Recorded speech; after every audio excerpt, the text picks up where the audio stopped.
Ready. আসসালামু আলাইকুম। আপনারা এই নিঃস্ব অসহায় মায়েদেরকে ভালোবাসা দিবেন না কেন বলেন? আপনারা সহযোগিতা কেন করবেন না? আপনারা সহানুভূতি কেন দেখাবেন না? এই নিঃস্ব মায়ের পৃথিবীতে আল্লাহ ছাড়া কেউই নাই। ওনার একটা নাই ছেলে, নাই মেয়ে, নাই ভাই, নাই বাপর বাড়ি, নাই মায়ের বাড়ি, নাই নানার বাড়ি, নিঃস্ব। পৃথিবীর মধ্যে নিঃস্ব যাকে বলে তা এর সেই নিঃস্ব পৃথিবীর মধ্যে মনে হয় কেউই নাই। যাওয়ার কোনো রাস্তা নাই, যাওয়ার কোনো আশ্রয় নাই।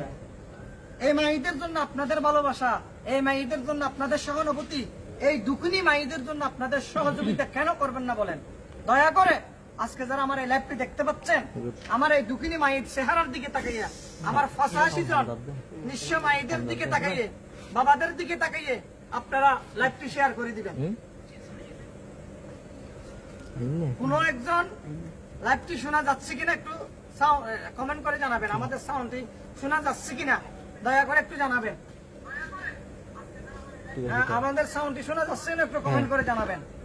আপনারা যারা এই মুহূর্তে আমাদের সাথে যুক্ত আছেন, আপনারা জানেন প্রতিনিয়ত প্রতিদিন এই বেওয়ারিশ, অজ্ঞাত, পরিচয়বিহীন, নিঃসন্তান, স্বজনবিহীন মায়েদের বাবাদের আশ্রয় হচ্ছে এই প্রতিষ্ঠানের মধ্যে 1986 জন বাবা মা।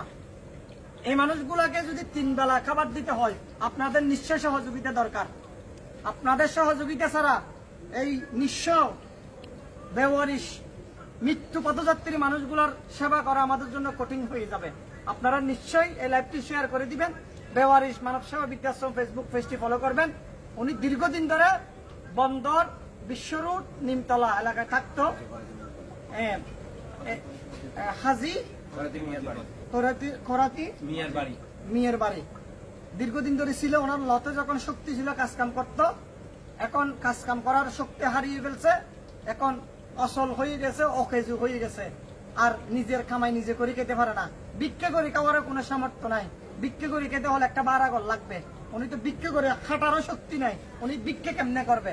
তা আপনাদের ভালোবাসা আমাদের এই মানুষগুলোর জন্য প্রয়োজন। আপনারা এই মানুষগুলার চেহারার দিকে তাকাইয়ে, আমাদের যে 85 জন, 86 জন 1900 হয় যে বাবা মায়েরা আছে, তাদের চেহারার দিকে তাকাইয়ে আমাদের এই লাইভটি শেয়ার করে দিবেন। ওনাদের জন্য ভালোবাসা, সহযোগিতা, সহানুভূতি নিশ্চয়ই আপনারা দেখাবেন।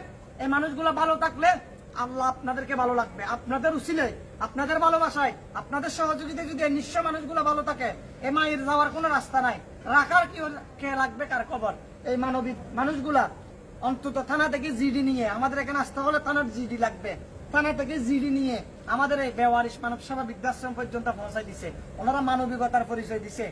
মানুষ মানুষের জন্য, জীবন জীবনের জন্য, সেটা প্রমাণ করলো তারা। আপনারা যারা দেখতে পাচ্ছেন লাইভটি শেয়ার করে দিবেন। আবারও বলছি, আমাদের বেওয়ারিশ মানব সেবা বৃদ্ধাশ্রম ফেসবুক পেজটি ফলো করবেন। আমাদের এই ফেসবুক পেজটি যদি বড় হয়, আমাদের এই পরিবারটা যদি বড় হয়, এই মানুষগুলো সুস্থ থাকবে, ভালো থাকবে, শান্তিতে থাকবে। আপনারা যদি এই মানুষগুলোর একটা শান্তিতে দেখতে চান, আপনারা যদি এই মানুষগুলোর একটু ভালো দেখতে চান, নিশ্চয়ই আমাদের বেওয়ারিশ বৃদ্ধাশ্রম ফেসবুক পেজটি ফলো করবেন। আপনারা আমাদের ভিডিওগুলো শেয়ার করবেন। ভাই অনেক ভিডিও তো শেয়ার করেন যে এখন এই অনেক যে আর্জেন্টিনিয়ার, ব্রাজিল, বাংলাদেশের টাকা দিয়ে, আবারও বলছি, লক্ষ লক্ষ টাকা অপচয় করে পতাকা উড়াচ্ছেন। আপনার দেশে আপনার মায়ের বয়সী, আপনার বাবার বয়সী মানুষ অনাহারে অর্ধাহারে মরতেছে, আর আপনি বিদেশি পতাকা উড়াচ্ছেন। এই দেশ স্বাধীন করে কি হলো বলেন? আপনার এত আরজু, এত এত তামান্না, মনের মধ্যে এত খুশি নিয়ে আপনি বিদেশি পতাকা উড়াচ্ছেন, আর আমার এই দেশ স্বাধীন করে লাভ কি হলো বলেন? আমার অথচ দেশের মধ্যে অনাহারে অর্ধাহারে মানুষ বিনা চিকিৎসায় মারা যাচ্ছে। চট্টগ্রাম মেডিকেলে মানুষগুলোর আশ্রয় হয় না, বেওয়ারিশ মানুষগুলোর চিকিৎসা হয় না, আর আপনি বিদেশি পতাকা উড়াচ্ছেন। আপনি 200 টাকা 250 টাকা দিয়ে পতাকা না কিনে এই মানুষগুলোর জন্য একটা শাড়ির ব্যবস্থা করেন, একটা মিষ্টির ব্যবস্থা করেন, এই মানুষগুলোর জন্য একবেলা খাবারের ব্যবস্থা করেন। এটাই আপনার জন্য নাজাতের ফয়সালা হবে। যাই হোক, অনেক লম্বা হয়ে যাচ্ছে, আমার মুরব্বীদেরকে দাঁড়াই করা লাগছি। আপনারা একটু বলেন উনি কিভাবে ছিল, কোন কষ্টতে ছিল, একটু বলেন। দীর্ঘদিন হাজি খরাতি মিয়ার বাড়ি, আমাদের বাড়িতেই উনি কাজকর্ম করে থাকতেন। বর্তমানে অসল হয়ে গেছেন, উনি যাওয়ার মতো কোনো আশ্রয় পাচ্ছেন না। সেই হিসাবে উনি আমাদেরকে ধরছেন যে কোনো রকম আমাকে বাঁচার জন্য হলে অন্তত কোথাও এরকম বৃদ্ধাশ্রয় আছে কিনা একটা সন্ধান দেওয়ার জন্য। প্রতিমধ্যে আমার ভাই হারুন ছিল, ওরা বলছিলাম ও বন্দর থানায় গিয়ে সেকেন্ডারি স্যারের সাথে কথা বলে একটা জিডি করছে। সেকেন্ড অফিসার নিজেই ওনাকে বন্দর বৃদ্ধাশ্রম, বেওয়ারিশ মানব সেবা বৃদ্ধাশ্রমটা উনিও আমাদেরকে দেখাই দিচ্ছেন। উনি আবার একটা জিডি করে আবার ওনাকে বলিয়ে দিয়েছিলাম, সেই হিসাবে আমরা আজকে বৃদ্ধাশ্রমে আমরাও চেষ্টা করবো যারা বৃদ্ধাশ্রমে সিয়াসন যারা আছে ওরা ভালো থাকো সুস্থ থাকো, এটাও আমরা কামাবো। পাশাপাশি আমরা যতটুকু পারি মানবিক কারণ হইলেও আমরা আসলে দেখা করবো, যতটুকু পারি আমরাও করবো। ধন্যবাদ বন্ধুত্বনাথ সেকেন্ড অফিসারকে ধন্যবাদ জানাই, উনি এই ঠিকানাটা ওনাদেরকে দিছে। আমি একটা কথা এখানে পরিষ্কার করি, ওনাদের এলাকায় বাসা ভাড়া থাকতো, মানুষের বাসা বাড়িতে কাজ কাম করতো, ওনারা অত্যন্ত মানবিক মানুষ, ওনারা সহযোগিতা করে ওনাকে কষ্ট থেকে একটু মুক্তি দিল। এই উনি এখন কাজ কাম করতে পারতেছে না, মানুষের কেউ বাসা ভাড়া দিয়েও লাগতেছে না, ওনারা মানবিক দিক বিবেচনা করে ওনারা এই আশ্রমে হস্তান্তর করতেছে। আমরা আপনাদের প্রতি শুকরিয়া এবং কৃতজ্ঞতা, যারা লাইভটি দেখতে পাচ্ছেন একটু শেয়ার করবেন। আপনার একটা শেয়ারে 85 জন 86 জন বাবা মায়ের মুখের মধ্যে একটা বালা খানা জুটবে।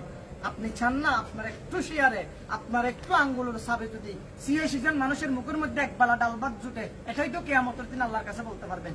আমরা চাই আপনারা প্রচুর পরিমাণে লাইভটি শেয়ার করেন, এই নিঃস্ব অসহায় এই বেসাহারা মানুষগুলোর দিকে তাকিয়ে আপনারা এই মানুষগুলোর পাশে থাকবেন। ধন্যবাদ সবাইকে, যারা এখনো পর্যন্ত আমাদের সাথে যুক্ত আছেন সবাইকে ধন্যবাদ জানাই। লাইভটি শেষ করছি, আসসালামু আলাইকুম।